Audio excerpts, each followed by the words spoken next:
Welcome to C'est la Vie, which gives your viewers a look at some of the lighter and more unusual events taking place around the world each week. All video content is provided by AFP's global network of video journalists, offering reports on topics ranging from the arts, culture and lifestyle to the weird, wonderful and wacky, all with a human angle, making them relevant and entertaining for you. AFP has 200 bureaus in 150 countries around the world, with 1,500 journalists relaying news 24 hours a day. AFP has joined forces with Asia-based media company Quantum to create this exciting new programme.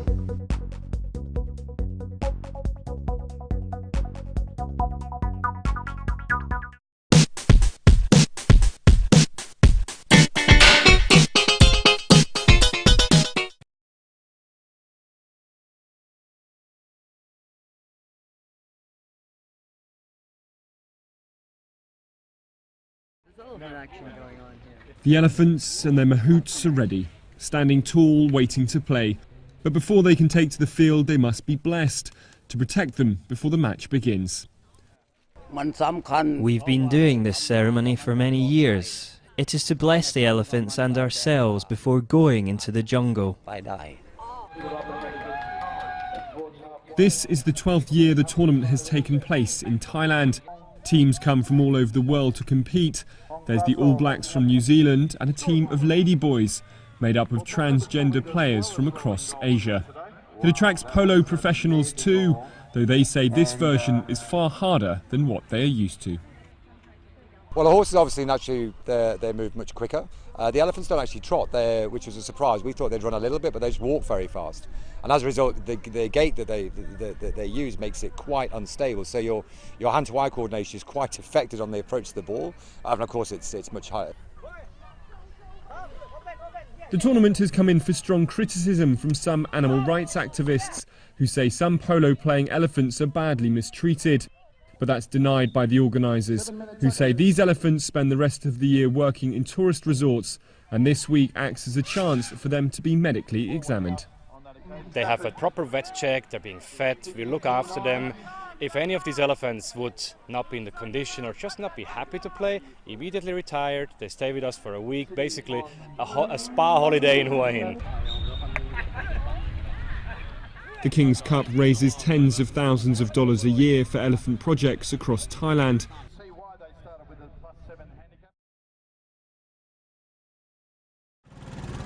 It's a feature of Asian cities from Bangkok to Bangalore, but now the humble tuk-tuk has arrived in one of the world's chicest capitals, Paris. Motorised or pedal-powered tricycles like these have been plying the tourist sites of the French capital for a few years now, and the tourists seem to like it. This is slow, so we get to see everything properly. You know, it's not like a taxi or anything which is fast. It's slow, he's explaining, he's talking. I think it's nice. But while the customers are keen, the authorities are less so. Traffic police say there are no guidelines for these vehicles, which for the moment are being lumped in, rather awkwardly, with motorbike taxis. You don't need a specific license to drive this vehicle, but to take passengers on a motorbike, whether two-wheeled or three, you do need the license. It's just an ambiguity of the regulations.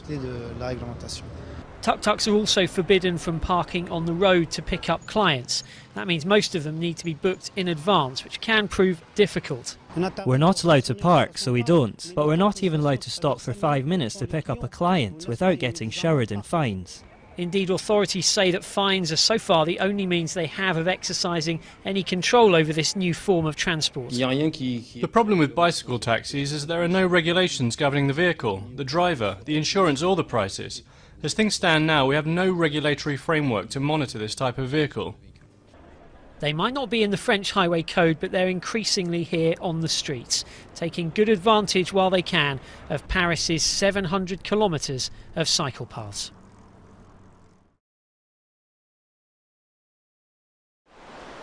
Pristine golden sands and towering waves. This Japanese beach resembles a surfer's paradise. But along the coast lurks a silent danger. Toyoma lies just 50 kilometres from Fukushima's crippled nuclear power plant.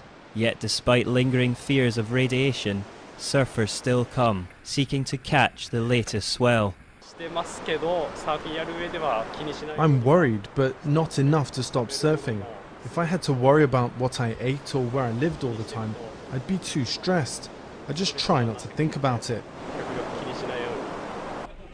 The plant went into meltdown in March 2011 after it was hit by a huge earthquake-generated tsunami. Operator TEPCO has faced repeated criticisms that it can't cope with the vast volume of radioactive water at the site. 300 tons of toxic liquid escaped in a leak this month.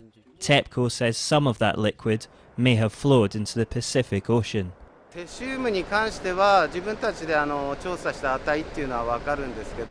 as an NGO can get measurements of cesium done, but we have no access to the equipment for measuring the levels of tritium and strontium.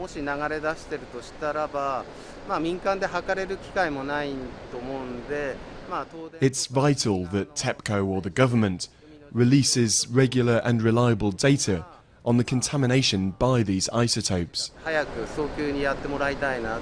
Before the disaster, surfers from around the world travelled to Toyoma to compete in events. Today, only a few locals frequent the beach, and youngsters don't tend to. The local economy's been badly hit as a result.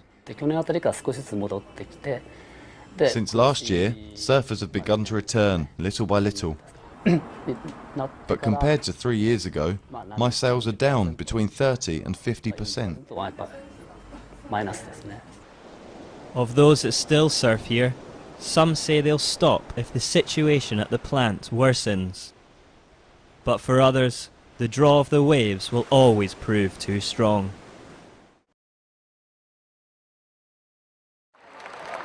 Thousands turned up for this sumo tournament, paying up to $90 for a ticket.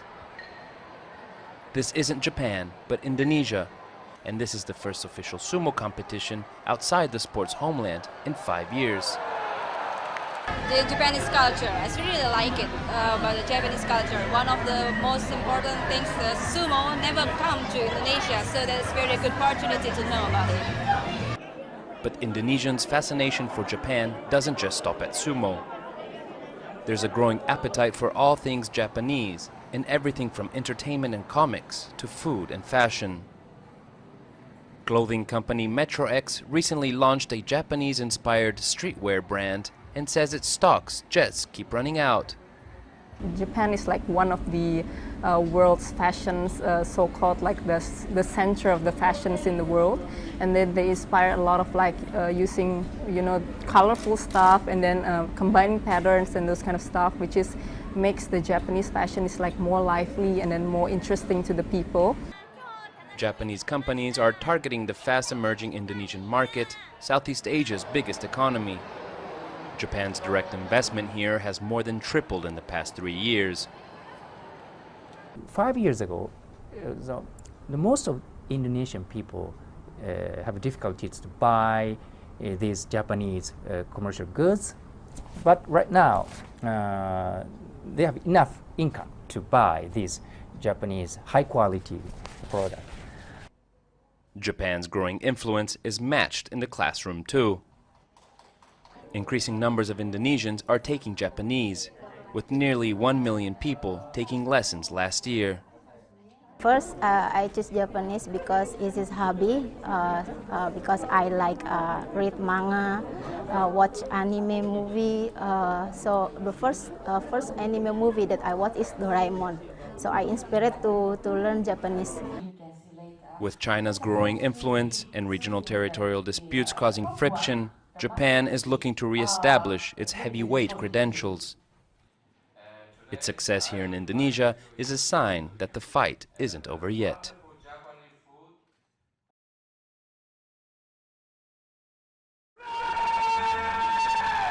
A dozen 1,000-pound bulls barreling down a quarter-mile track. We're not in Pamplona, Spain, but in Petersburg, Virginia, where a 10th City American Bull Run kicked off. I hope that I make it, but if I don't, I had a blast anyway. Some 4,000 people took part in the event, wearing everything from goofy costumes to the traditional red and white outfit. They paid as much as $75 to participate. That's $75 more than the famous and free San Fermin Festival. Also, unlike Spain's event, the bulls here are not trained to be aggressive, nor do they have sharpened horns, but they do have one thing in common: speed that can reach 35 miles an hour. I tried to keep up with them in the middle of it, and by the time I was about the fifth bull from the end, they were gone. Those guys can run fast. Organizers of the Great Bull Run saw the enormous price tag of traveling to Spain and decided to bring the event to a home crowd. But the risks involved are so high, every runner had to sign a 4-page waiver. It's a dangerous event. People get hurt. People understand that they get hurt. So when people sign the waiver, they say, I understand I could die or I could get very hurt, but I don't care. But that didn't stop Darius and Alan from signing up or from dreaming about running in Pamplona. We're going to Spain. We're going to Spain. This was a practice run. Practice run. And for those looking for the action without the danger, there's the Tomato Royale, a massive tomato fight just like the festival in Buñol. Thrill seekers have plenty of time to check out both events. The final leg is scheduled in Chicago in 2014.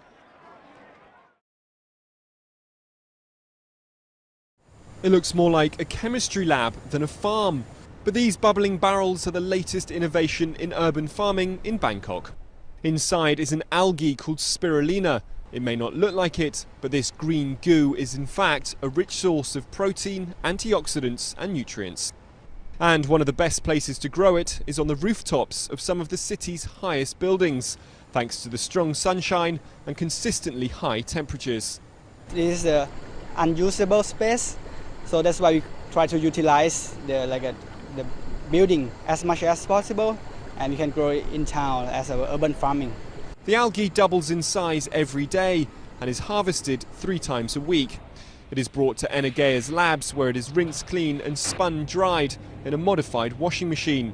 Then it is packed by hand into jars and delivered to shops and restaurants to be served the same day. Each pot fetches around $14. Energea says it is the only company in the world producing fresh spirulina. Everyone else sells it dried. They say, as a result, it is better for you. The other reason to eat fresh produce is because there's a lot less energy involved in producing it. So if we can harvest our product fresh, pack it, ship it locally, and then have it consumed, we don't have all of that energy that's required to generate the heat to dry the product. Fresh spirulina doesn't have much flavour, but does have a strong green colour. And chefs around the city say they're starting to use it to make their food healthier and more sustainable. I'm looking at it as an alternative to animal protein. We can cut back on the amount of protein we serve that's fish or meat or something and incorporate spirulina for the additional protein source. So I'm looking at it as more of for a nutritional standpoint rather than a culinary standpoint. Health experts recommend people susceptible to gout and other diseases linked to uric acid should avoid eating spirulina. But for everyone else, there is no excuse not to eat your greens.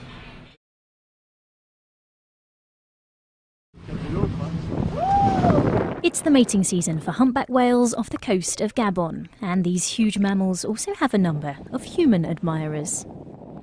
It was really great. You really can't imagine what it's like before coming here.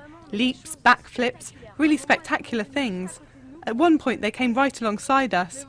We were a bit scared, but you have to deal with it. You think either make the most of it or we capsize.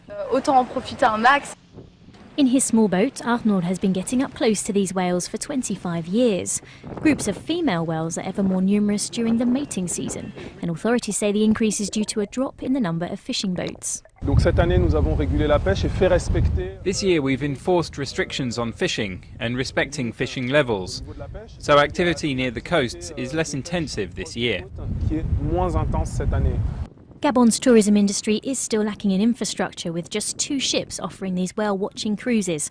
This makes for an even more memorable experience for those lucky enough to get on board.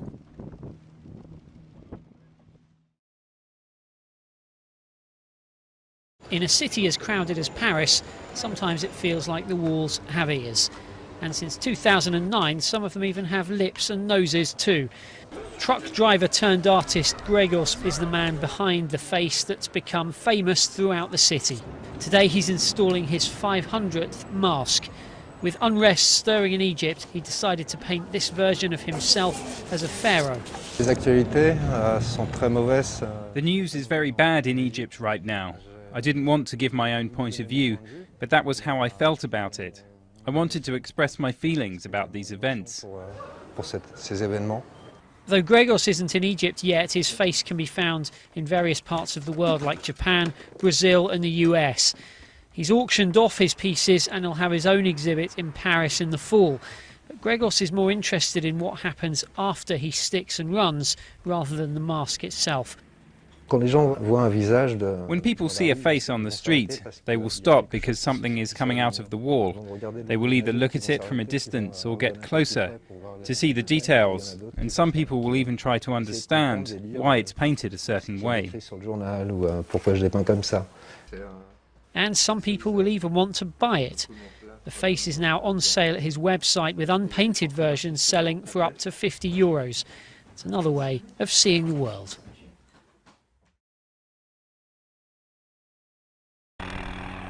In the shadow of Mount Kenya, a helicopter takes off in search of its quarry, the black rhino. Wildlife officials are transporting 21 of the creatures from 2 different parks to the Borana Conservancy in an effort to start a new population there. To be able to move rhino out of Lewa onto Borana is a great plus. It gives us a greater habitat. It reduces the carrying capacity here on Lewa, and we are beyond our carrying capacity. So we've actually got too many rhino on Lewa, which means their breeding efficiency starts to be affected. Once the rhino has been tranquilized, vets and rangers can move in. In order to make it less of a target for poachers, its horn is sawn off.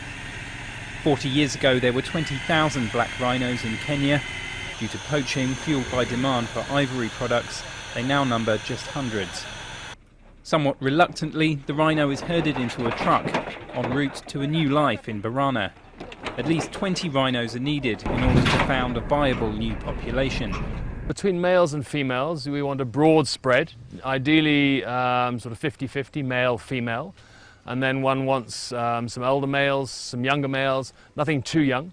And then females, generally we want females that are not pregnant and also not got calf at foot. So that limits us. I think we've got a total of about 14 candidates out of the 11 rhino we want to take. Borana's large expanse of rugged terrain is well suited to rhinos, for whom the greatest threat aside from poaching is lack of space.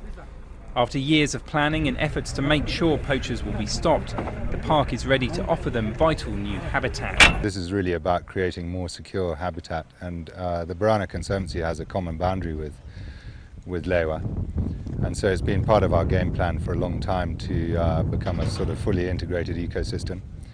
And the easiest way to do that is to establish a founder population of black rhino. Though this particular rhino will clearly take some time getting used to its new surroundings, it's hoped programs like this one will ensure the survival of one of the world's most magnificent animals.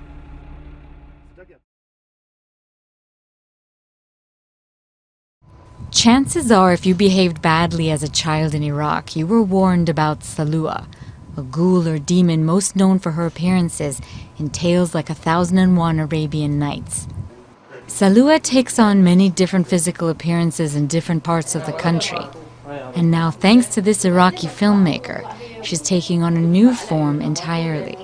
I think most Iraqis have forgotten about her, but when I tell them about the Salua, they remember it and they all smile and are happy and remember their childhood. That inspired me to do actually that movie.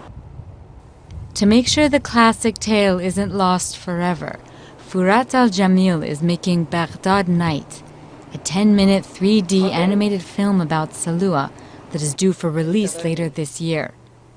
Rawal Naimi is voicing the main character, and she has no qualms about playing the famous demon. All the people around me at home and outside call me Salua now.